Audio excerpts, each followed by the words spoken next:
Bamwe mu bagize societe civile bagaragaza ko hirya no hino mu muryango nyarwanda hari imyumvire iri hasi ya munyumvishirize, aho abantu bagirana ibibazo bakihutira mu nkiko aho kwitabaza inzira z'ubuhuza ngo barangize ibibazo byabo mu bwumvikane.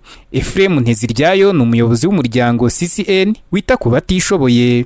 Haracyari imyumvire ikiri hasi dukeneye kwihinduka.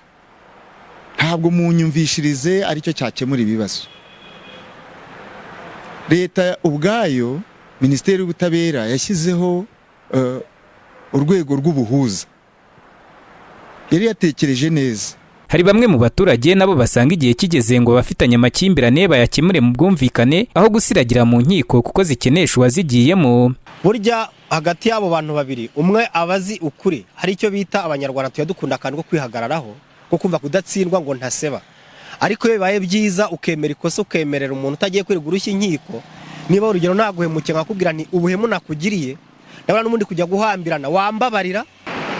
Ibyo kujya mu nkiko, iterambere ry'umuntu hari igihe rihashirira, gusiragira havamo ibintu by'amakimbirane mu miryango cyangwa mu baturage. Ni ukuvuga nimba njyewe wari uri kundega nkaba nzacibwa nkajya mu nkiko nkaba zacibwa miliyoni, kandi mu magambo make twari kumvikana yenda tugahuzwa n'abo bonzi tukumvikana njye nawe, ikibazo kigakemuka tutiriwe hatajyamo ikiguzi kinini nkarinda kujya mu nkiko, biba bibaye ikibazo. Mwana nawe Mabure uyobora umuryango Ihorere Munyarwanda wibanda ku buzima n'ubutabera agaragaza ko hakenewe ubukangurambaga bwimbitse abaturage bakigishwa akamaro ko gukemura ibibazo mu bwumvikane. Bishora mu nkiko bisaba mikoro kuko nimba se ugiye ushora urubanza ntiwishyura munsi y'500.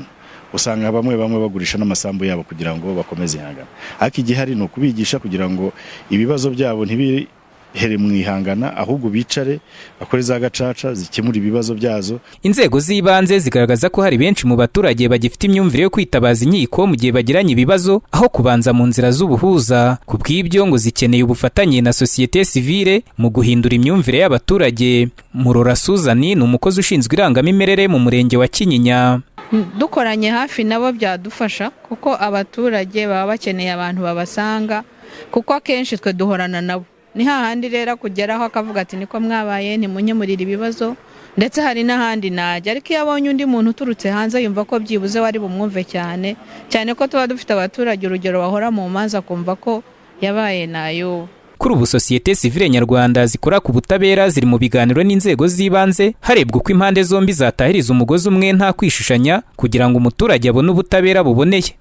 Daniel Hakizimana, Flash TV.